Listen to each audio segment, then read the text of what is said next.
ये समझ जाता है कि कुछ न कुछ गड़बड़ है और अगले पल समंदर से एक बहुत बड़ी लहर आती है जो पूरे के पूरे रिजॉर्ट को अपनी चपेट में ले लेती है। चारों तरफ पानी होता है। दरअसल ये सुनामी है जो अब इस जगह पर आ चुकी है। मारिया को दिखाया जाता है जो एक पेड़ के सहारे खड़ी होती है। वो अपने परिवार को आवाज लगाती है लेकिन उसे चारों तरफ कोई भी नहीं दिखता। पर तभी उसे अपना बेटा लूकस दिख जाता है। वो लूकस की तरफ बढ़ना शुरू करती है लेकिन एक बार फिर से लहर आती है और इन दोनों को बहा कर ले जाती है।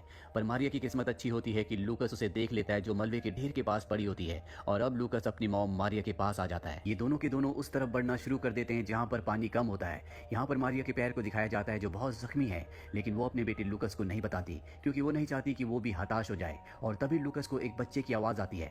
वो उस बच्चे को बचाने के लिए जाना चाहता है लेकिन मारिया कहती है कि तुम वहां मत जाओ। दरअसल उसने अपने पति और 2 बेटों को खो दिया है। वो नहीं चाहती कि वो लूकस को भी खो दे लेकिन लूकस अपनी मॉम की बात नहीं सुनता और उस बच्चे को अपनी पीठ पर बैठा कर ले आता है। इसके बाद लूकस एक पेड़ पर उस बच्चे को चढ़ा देता है। वो अपनी मॉम मारिया को भी चढ़ाना चाहता है लेकिन उसके पैर के जख्म की वजह से उसे चढ़ने में बहुत प्रॉब्लम हो रही होती है। लेकिन लूकस पूरी हिम्मत दिखाते हुए अपनी मॉम को भी पेड़ पर चढ़ा देता है और अभी तीनों के तीनों पेड़ पर रेस्क्यू टीम के आने का इंतजार करने लगते हैं। और अब यहाँ पर दिखाया जाता है जहाँ पर चारों तरफ तबाही होती है।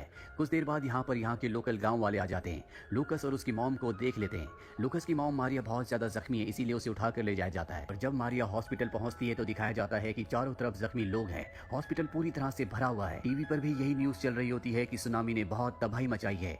यहाँ मारिया को बहुत दर्द हो रहा होता है। वो अपने बेटे से कहती है कि मुझे पेन किलर चाहिए लेकिन वो उसकी बात समझ नहीं पाता। अब यहाँ पर डॉक्टर आता है और वो उसे एक इंजेक्शन लगाता है, साथ ही उसकी मरहम पट्टी करता है और इसके बाद उसे बाकी मरीजों के साथ रख दिया जाता है। लेकिन अब भी मारिया की तबीयत पूरी तरह से ठीक नहीं होती। उसे वॉमिट होना शुरू हो जाती है। दरअसल पानी के बहाव की वजह से उसके पेट के अंदर पानी के साथ गंदगी भी चली गई होती है इसीलिए उसे वॉमिट होती है। और अब यहाँ पर दिखाया जाता है कि एक आदमी अपने परिवार को ढूंढने के लिए आया है। मारिया अपने बेटे लूकस को कहती है कि तुम्हें उसकी मदद करनी चाहिए। लूकस उसके पास जाता है और उसकी फैमिली की फोटो देखता है। यहाँ पर लूकस को एहसास होता है कि सबके परिवार बिछड़ चुके हैं इसीलिए वो तय करता है कि वो सबकी मदद करेगा। यहाँ पर जितने भी पेशेंट्स होते हैं सबके नाम, एड्रेस और कौन किस देश से है ये सब एक पेपर पर लिख लेता है। अब यहाँ पर लूकस को एक बच्चा मिलता है जो अपने परिवार को ढूंढ रहा होता है और ये उसी परिवार का बच्चा है जिसके पिता ने सबसे पहले लूकस से मदद मांगी थी। लूकस इस बच्चे को उसके डैड तक पहुंचा देता है और अब उसे अपने डैड की भी याद आना शुरू हो जाती है। इसके बाद वो उस वार्ड में जाता है जहाँ पर उसकी मॉम है लेकिन वो देखता है कि उसकी मॉम उसके बेड पर नहीं है बल्कि वहाँ पर कोई और पेशेंट लेटा हुआ है। इस बात से लूकस परेशान हो जाता है, रोने लगता है। तभी वहाँ पर नर्स आती है। लूकस उसे बताता है कि मेरी मॉम इस बेड पर थी लेकिन अब वो यहाँ पर नहीं है। इसके बाद नर्स लूकस को एक दूसरे वार्ड में ले जाती है जहाँ पर बहुत सारे बच्चे होते हैं और ये सब वो बच्चे हैं जिनके पेरेंट्स मिल नहीं रहे। नर्स लूकस से कहती है क्या तुम अपने किसी रिलेटिव का नाम जानते हो? वो कहता है अपने दादाजी का लेकिन मैं उनका फोन नंबर भूल गया हूँ। इसके बाद नर्स उसकी शर्ट पर एक स्टिकर लगाकर चली जाती है जिस पर एक नंबर होता है। यहाँ पर सभी बच्चों के कपड़ों पर उसी तरह के स्टिकर होते हैं। लूकस बहुत ज्यादा परेशान है क्योंकि उसे लगता है कि अब उसकी मॉम इस दुनिया में नहीं रही। वहीं दूसरी तरफ हमें रिजॉर्ट को दिखाया जाता है जहाँ पर लूकस अपने परिवार के साथ था। वहाँ पर लूकस के पिता हेनरी होते हैं जो अब भी जिंदा हैं। वो अपने बच्चों को, अपनी पत्नी को आवाज लगा रहे होते हैं लेकिन कोई भी उन्हें रिस्पॉन्ड नहीं करता। यहाँ पर अब हेलीकॉप्टर भी आ चुके हैं जो लोगों को यहाँ से रेस्क्यू कर ले जा रहे हैं लेकिन हेनरी यहाँ से नहीं जाना चाहता क्योंकि वो अपने परिवार को किसी भी कीमत पर ढूंढना चाहता है। रिजॉर्ट के उस कमरे में जाता है जहाँ पर वो रुका था। वहाँ पर वो अपने बच्चों को आवाज देता है और तभी उसके 2 बच्चे उसके सामने आ जाते हैं जो अब भी जिंदा होते हैं। वो अपने बच्चों से कहता है कि तुम रेस्क्यू टीम के साथ यहाँ से निकल जाओ, मैं तुम्हारी मॉम और तुम्हारे भाई को साथ लेकर ही आऊंगा। हालांकि हेनरी का छोटा बेटा इस जगह से नहीं जाना चाहता, वो अपने पिता के साथ रहना चाहता है क्योंकि वो बहुत ज्यादा डर गया होता है। हेनरी उन्हें समझाता और उन दोनों को यहाँ से भेज देता है। इसके बाद वो अपनी पत्नी मारिया और अपने बेटे लूकस को ढूंढना शुरू कर देता है। बात हो जाती है लेकिन अब भी उसे अपनी पत्नी और अपना बेटा नहीं मिलता। वो बहुत ज्यादा जख्मी भी होता है और तभी वो सड़क पर आ जाता है। उसके सामने एक गाड़ी आती है। वो देखते हैं कि हेनरी की हालत बहुत ज्यादा खराब है, वो जख्मी है, इसीलिए वो उसे एक हेल्थ कैंप में ले जाते हैं। यहाँ पर हेनरी को एक आदमी मिलता है जिसका पूरा परिवार खो चुका है। वो बताता है कि मेरा पूरा परिवार बीच पर गया था, इसके बाद वो मुझे नहीं मिला। हेनरी कहता है कि मेरी पत्नी और मेरा बेटा लापता है, मुझे नहीं पता कि वो जिंदा हैं कि भी नहीं। दरअसल यहाँ पर जितने भी लोग होते हैं वो सब अपने परिवारों से अलग हो चुके हैं। ये सुनामी इतनी खतरनाक थी कि किसी को नहीं पता कि उनके परिवार वाले अब जिंदा हैं कि नहीं। सब के सब बहुत दर्द में होते हैं। हेनरी के साथ जो आदमी होता है उसके पास फोन होता है। वो कहता है मैंने इसकी बैटरी बचा कर रखी है ताकि अगर मेरा परिवार कहीं हो, मुझे कॉल करने की कोशिश करे तो मैं उन तक पहुंच जाऊं। वो अपना फोन हेनरी को देता है। हेनरी अपने पिता को कॉल करता है और बताता है कि सुनामी में मारिया और लूकस कहीं खो गए हैं लेकिन मैं उन्हें ढूंढ कर रहूंगा, किसी भी कीमत पर उन्हें घर वापस लाऊंगा। ये कहते कहते उसकी आंखों में आंसू आ जाते हैं। अब कुछ देर यहाँ आराम करने के बाद हेनरी उस आदमी के साथ जिसने उसे फोन दिया था अपने और उसके परिवार को ढूंढने के लिए निकल पड़ता है। वहीं दूसरी तरफ हमें लूकस को दिखाया जाता है जिसके पास नर्स आती है और उसे कुछ सामान दिखाती है ताकि वो उसे पहचान सके, पर लूकस उस सामान को नहीं पहचान पाता। इसके बाद उसे कमरे में ले जाया जाता है जहाँ पर वो देखता है कि उसकी मॉम मारिया है जो अब भी जिंदा होती है लेकिन मारिया की हालत पहले से बहुत ज्यादा खराब है। उसके मुंह पर ऑक्सीजन मास्क लगा होता है। लूकस अपनी मॉम के पास जाता है और कहता है कि आपने मुझसे वादा किया था कि आप मुझे कभी अकेला छोड़कर नहीं जाएंगी।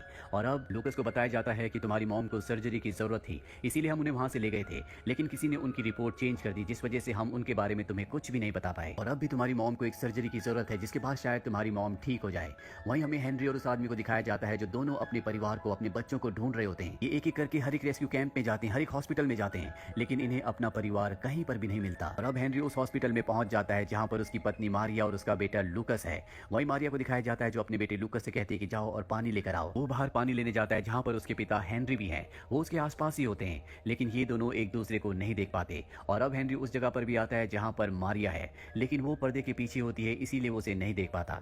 हेनरी को लगता है कि उसका परिवार यहाँ पर नहीं है, इसीलिए वो हॉस्पिटल से बाहर निकलने लगते हैं। और तभी लूकस जो ऊपर पानी लेने गया होता है वो अपने पिता को पीछे से देखकर पहचान जाता है। वो भागता हुआ अपने पिता के पास जाता है, लेकिन तब तक उसके पिता भीड़ में कहीं गुम हो जाते हैं। दरअसल यहाँ पर बहुत भीड़ होती है। लूकस लगातार अपने पिता को ढूंढता रहता है। और अब यहाँ पर बच्चों का वो ट्रक भी आ जाता है जिसमें वो बच्चे होते हैं जिन्हें रेस्क्यू किया गया होता है, और इसमें लूकस के दोनों भाई भी हैं। उसका छोटा भाई ट्रक से नीचे उतरता है, लूकस उसके पीछे से गुजर जाता है, लेकिन ये दोनों एक दूसरे को नहीं देखते। इसके बाद लूकस का भाई वापस अपने ट्रक में बैठ जाता है। वहीं हेनरी को दिखाया जाता है जो अपने दूसरे ट्रक में बैठ जाता है। ये पूरा परिवार आमने सामने ही है, लेकिन एक दूसरे को ये नहीं देख पाते। और तभी लूकस फ्रस्ट्रेशन में अपने पिता को जोर से आवाज देता है, जो आवाज लूकस के दोनों भाई सुन लेते हैं। वो ट्रक से उतर जाते हैं और सीधा अपने भाई के पास आते हैं। ये तीनों की तीनों एक दूसरे के गले मिलते हैं, और तब ये देखते हैं कि सामने से इनके डैड भी आ रहे हैं। दरअसल उन्होंने भी इन्हें देख लिया होता है, और अब ये सब के सब एक दूसरे के साथ हैं।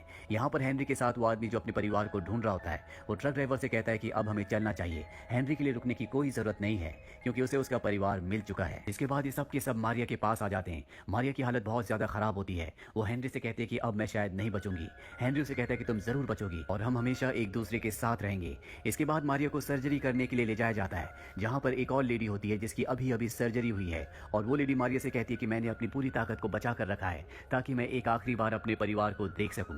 और अब मारिया की सर्जरी शुरू हो जाती है। मारिया को अब भी वो मंजर याद आ रहा होता है जब सुनामी आई थी। उसे एहसास होता है कि कुदरत के आगे इंसान कितना कमजोर और कितना बेबस है। जहाँ एक तरफ मारिया की सर्जरी हो रही होती है, वहीं उसका परिवार बाहर उसके लिए प्रेयर कर रहा होता है। पूरी रात बीत जाती है और सुबह हेनरी अपने बेटे लूकस के पास आता है और उसे बताता है कि तुम्हारी मॉम अब पूरी तरह से ठीक है, हम जल्दी अपने घर पहुंच जाएंगे। अगली सुबह दिखाया जाता है कि यहाँ पर एक इंश्योरेंस वाला आया है जो इस पूरे परिवार को वापस इनके घर ले जाने के लिए आया है। ये सब के सब प्लेन में बैठ जाते हैं। लूकस मारिया के पास जाता है और अपनी मॉम से कहता है कि मैं आपके साथ हूँ, मैं कभी आपको अकेला नहीं छोड़ूंगा। साथ ही वो ये भी बताता है कि जिस बच्चे को उसने सबसे पहले बचाया था उसे उसका परिवार मिल चुका है। मारिया लूकस से कहती है कि मुझे तुम पर गर्व है। उसे यकीन नहीं हो रहा होता कि उसका परिवार उसके साथ है। और तभी वो प्लेन की खिड़की से नीचे देखती है जहाँ पर चारों तरफ तबाही होती है। वहीं हेनरी को दिखाया जाता है जो उस आदमी के परिवार के लिए, उस आदमी के लिए प्रार्थना करता है जिसने उसके परिवार को ढूंढने में उसकी मदद की थी। अब भी उसका परिवार लापता होता है। वो ईश्वर से प्रार्थना करता है कि उसे उसका परिवार मिल जाए। दरअसल इस पूरे परिवार की हिम्मत ने, इनकी अच्छाई ने और एक दूसरे के लिए प्यार ने इन सबको बचा लिया होता है। ये एक सच्ची घटना थी जो सन 2004 में हुई थी। ये इतना भयानक था कि जिसमें 2,27,898 लोगों की मृत्यु हो गई थी। ये 21st सेंचुरी का सबसे बड़ा अर्थक्वेक, सबसे बड़ी सुनामी थी, जिससे इंसानों को समझ में आ गया कि कुदरत से शक्तिशाली कोई भी नहीं है। इसीलिए कुदरत के साथ छेड़छाड़ नहीं करनी चाहिए। जैसे ईश्वर ने इस धरती को, इस कुदरत को बनाया है, हमें उसी में उसी के साथ रहना चाहिए। अगर हम कुदरत से छेड़खानी करेंगे तो उसके परिणाम बहुत बुरे होंगे। ये फिल्म ईयर 2012 में रिलीज हुई थी। IMDb पर इसकी रेटिंग है 7.5। उम्मीद करते हैं कि ये कहानी आपको पसंद आई होगी।